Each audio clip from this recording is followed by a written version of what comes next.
बिस्मिल्लाहिर्रहमानिर्रहीम अस्सलाम वालेकुम। Welcome to my YouTube channel. Viewers, हमारी आज की जो डिस्कशन है वो बजट 2023-24 में जो सेल टैक्स इंक्रीज़ हुआ है उसके मुतल्लिक है कि बजट 2023-24 में किन कौन कौन सी जो है टैक्सेस उनमें इजाफा किया गया है और कितने परसेंट इजाफा किया गया है। बजट 2023 में जो है वो फर्दर सेल टैक्स क्योंकि कुछ मंथ पहले ही इंक्रीज हुआ था 17 से 18%। इस बजट में उन्होंने जो फर्दर सेल टैक्स है उसको 1% इंक्रीज कर दिया है। इसके अलावा इनकम टैक्स जो है विद होल्ड किया जाता है वो उसको 1% बढ़ाया है। सैलरी पे उसके स्लैब के लिहाज से परसेंटेज ये इंक्रीज की हुई है, मतलब सैलरी पे जो है वो 1% से ज़्यादा जो है वो इजाफा किया गया है। तो इन तमाम जो है वो चेंजेस को जो टैक्सेस में इजाफा हुआ है उनको देखने के लिए आपको फाइनेंस एक्ट 2023 को गो थ्रू होना पड़ेगा। ठीक है, मैंने ये फाइनेंस एक्ट 2023 खोला है। इसमें मैं आपको जाके जो इजाफा है जो उन्होंने टैक्स में इंक्रीज किया है वो वर्डिंग जो है वो आपको यहाँ पे मैं दिखा देता हूँ।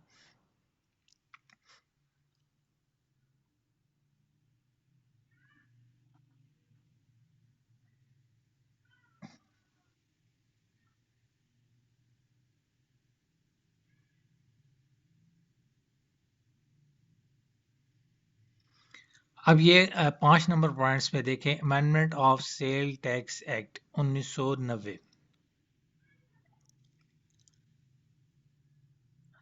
अब इसमें क्या लिखता है, in the sale tax act 1990 the following further amendment shall be made namely. अब सेकंड नंबर पे आप देखें, in section 3 in sub section 1A, section जो 3 है वो सेल्स टैक्स का है। इन सब सेक्शन 1A जो है वो इसका फर्दर सेल टैक्स का है। ठीक है, अब इसमें क्या लिखता है, for the word 3 the word 4 shell be substituted, यानी कि वर्ड 3 को जो है वो 4 से रिप्लेस कर दिया गया है। यानी कि पहले टैक्स 3% था, अब 4% कर दिया गया है। ठीक है, यानी कि पहले अनरजिस्टर्ड जो पर्सन था वो 18 जमा 3 21% देता था, अब वो 18 जमा 4 22% पे करेगा। ठीक है, अब ये जो सेक्शंस हैं इनको कैसे रीड करना है कि ये जी सेक्शन 3 सब सेक्शन 1A, इसमें जी वर्ड 3 को 4 से रिप्लेस कर दिया है, लेकिन अब ये सेक्शन 3 और सब सेक्शन 1A कहाँ से मिलेगा? ये आप सेल टैक्स लॉ की बुक जो है वो उसको, या सेल टैक्स रेडी रेफरेंस उसको ओपन करेंगे, उसमें जो सेक्शन 3 में जाएंगे, मैं आपको ये जो है ये सेक्शन जो है वो इसके बारे में भी दिखा देता हूँ।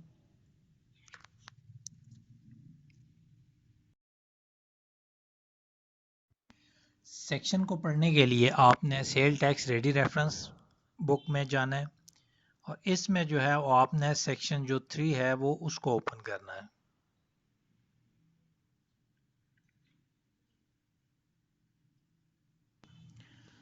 इसमें जाके आपने सेक्शन 3 ओपन करना है। ये सेक्शन 3 है स्कोप ऑफ टैक्स। ठीक है, अब आपने इसमें जो है 1A यानी कि सेक्शन 3 का 1A खोलना है। ठीक है, ये ऊपर जो है वो कॉर्नर पे आपको नज़र भी आ रहा होगा 3(1)A सेक्शन का। ठीक है, अब इसमें क्या लिखा हुआ है, subject to provision of sub section 6 of section 8 और एनी। ठीक है, notification issue thereunder where taxable supplies are made to a person who has not obtained registration number, he is not an active taxpayer, there shall be charge levied and paid further tax at the rate of 3%। इस 3% को उन्होंने जो है वो 4% कर दिया गया है, यानी कि जो अनरजिस्टर्ड पर्सन है वो 3% पहले देता था, अब वो इस 3 को वर्ड 4 से रिप्लेस कर दिया इन्होंने। ठीक है, वो 4% देगा। ठीक है, तो इस तरह जो है वो आपने फाइनेंस एक्ट के और बाकी सेक्शन जो है वो पढ़ने हैं। ये सेक्शन 3 के बारे में जो है वो सेल टैक्स की वो डिस्कशन होगी। ठीक है, अब आगे चलते हैं इनकम टैक्स रेट्स के बारे में कि इनकम टैक्स के रेट्स में जो है वो कितना कितना इजाफा हुआ है। वो भी जो है वो आपको इधर फाइनेंस एक्ट में दिखाता हूँ।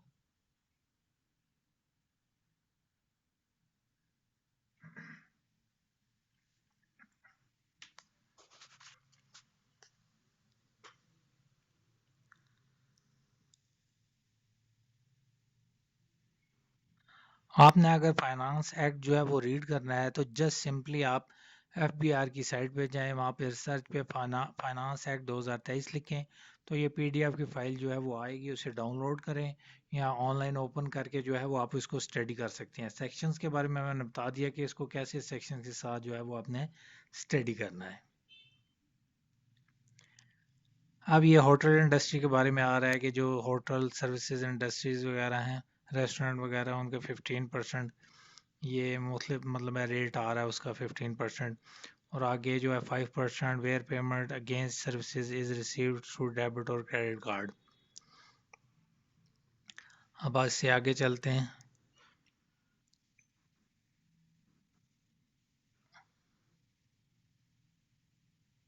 Amendment of income tax ordinance 2001।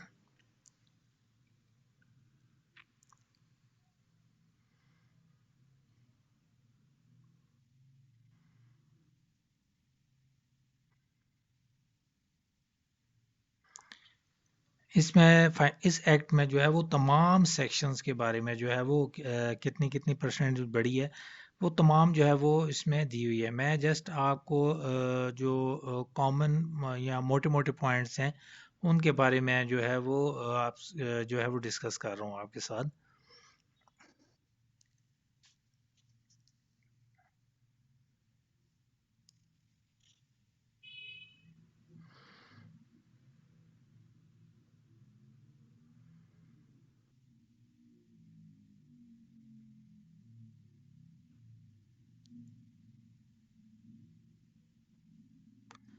अब ये 231 ए बी, ये एक नया टैक्स लागू हुआ है, पहले ये ख़त्म हो चुका था लेकिन अब ये दोबारा जो है वो इम्प्लीमेंट हो गया। इस पे advance tax on cash withdraw, यानी कि कैश विदड्रॉ पे भी अब टैक्स कटेगा। ये क्या लिखते हैं कि every banking company shall deduct advance adjustable tax at the rate of 0.6% of the cash withdraw from a person whose name is not appearing in the active taxpayer list on the sum total of the payment of cash withdraw is in a day exceeding 50,000 rupees। ठीक है कि अगर वो 50,000 से ज़्यादा एक दिन में निकालेगा तो उसको 0.6% जो है वो टैक्स पे करना पड़ेगा। ठीक है, या अगर वो नॉन फाइलर है, फाइलर पे इसका टैक्स का लागू नहीं है। ठीक है, नॉन फाइलर पे ये लागू है कि अगर वो 50,000 से ऊपर की लिमिट का कैश विड्रा कराएगा तो उसको 0.6% देना पड़ेगा। ये तकरीबन 1 लाख के पीछे जो है वो 600 रुपया बनता है जो आपका डिडक्ट होगा, वो भी नॉन फाइलर के लिए। तो इसका ये जो नया टैक्स है पहले ख़त्म हो चुका था, लेकिन अब ये जो है वो उसको दोबारा जो है वो इम्प्लीमेंट किया जा रहा है। ठीक है, ये 1 जुलाई से ये भी लागू हो चुका है।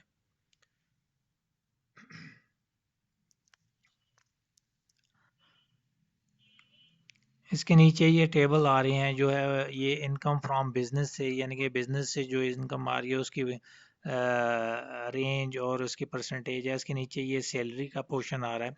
अब सैलरी में भी उन्होंने क्या किया है, जो टैक्सेबल इनकम जो पहले भी 6 लाख थी अब भी जो 6 लाख ही है। ठीक है, सो वो उसको वो एक्सीड नहीं किया उन्होंने, यानी कि एग्जेम्प्टेड इनकम आपकी 6 लाख सैलरी की जो है वो एग्जेम्प्ट है। उसके ऊपर उन्होंने दिया है जी 2.5% of the amount exceeding 6 lakh, ये भी पुरानी परसेंटेज है।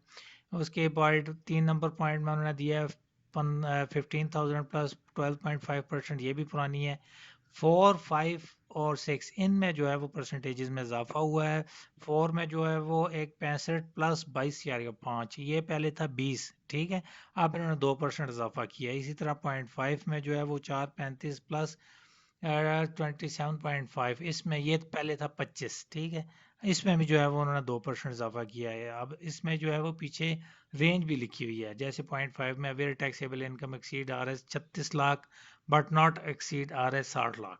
ठीक है, तो इससे अगर ना बढ़े, 36 लाख से बढ़ गया तो 4,35,000 और प्लस 23% ऑफ 36,000 से जो बढ़ी हुई है अमाउंट है। ठीक है, यानी कि 36 से 60 के दरमियान, तो ये परसेंटेज है।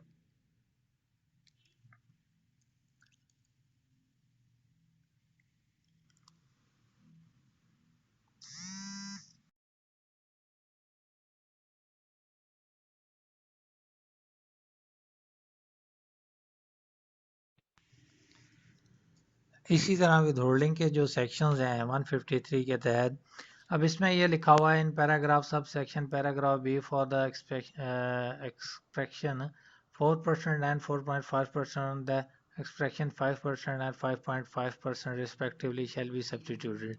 यानी कि विद होल्डिंग जो पहले आप प्राइवेट लिमिटेड से 4% और जो नॉन प्राइवेट लिमिटेड 4.5% करते थे, अब उन्होंने 1% बढ़ा के उसे 5% और 5.5% कर दिया। ठीक है, इसी तरह आगे जो है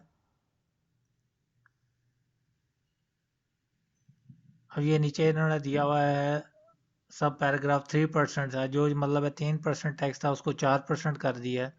इसी तरह 153(1)(b जो सर्विसेज का है, अब उसमें इन्होंने किया है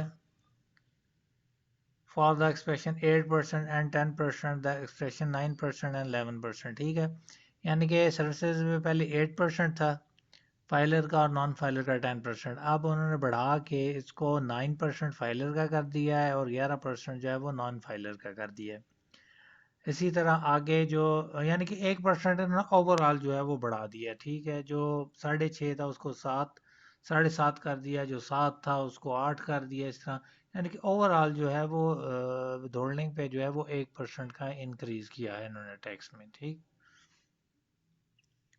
तो इस तरह जो है वो फाइनेंस एक्ट में ये जो मोटे मोटे पॉइंट्स थे वो जो है वो आपके सामने रखे हैं, जो मैक्सिमम जो है वो देखने में आते हैं। ठीक है, आपने अगर फाइनेंस एक्ट को रीड करना है, फाइनेंस एक्ट को, तो आप एफबीआर की साइड में जाएं, वहाँ से फाइनेंस एक्ट जो है वो डाउनलोड करें। इसमें तमाम जितने भी टैक्सेस हैं, सेल टैक्स है या विदहोल्डिंग इनकम टैक्स हैं, जितने भी परसेंटेज जो जो चेंजेस भी आई है, जो इंक्रीज़ हुआ है, वो तमाम जो है वो क्लासेस के साथ जो है वो इसमें दिए हुए हैं। ठीक है, तो आपने वहाँ से जाके इनको रीड कर लेना है। तो ये तकरीबन 53 के लगभग या 58 के लगभग पेजेस हैं, जो कि आराम सुकून से जो है वो स्टडी करने वाले हैं। ठीक है, तो इसमें जो है पूरा जो है वो जो फाइनेंस एक्ट में जो भी टैक्सेस में इजाफा हुआ है या कमी हुई है, कमी तो है नहीं हुई, इजाफा ही हुआ है, तो वो सारी जो चीज़ें हैं वो इसमें दी हुई हैं। ठीक है, तो उम्मीद करता हूँ कि ये जो कुछ पॉइंट्स हैं, जो मोटे मोटे पॉइंट्स हैं जो आपके साथ शेयर किए हैं, और इनका इम्प्लीमेंट जो है वो आपने 1 जुलाई से जो करना है, यानी 1 जुलाई से इन चीज़ों का इम्प्लीमेंट जो है वो हो चुका है। ठीक है, सी यू नेक्स्ट टाइम। अल्लाह हाफिज़।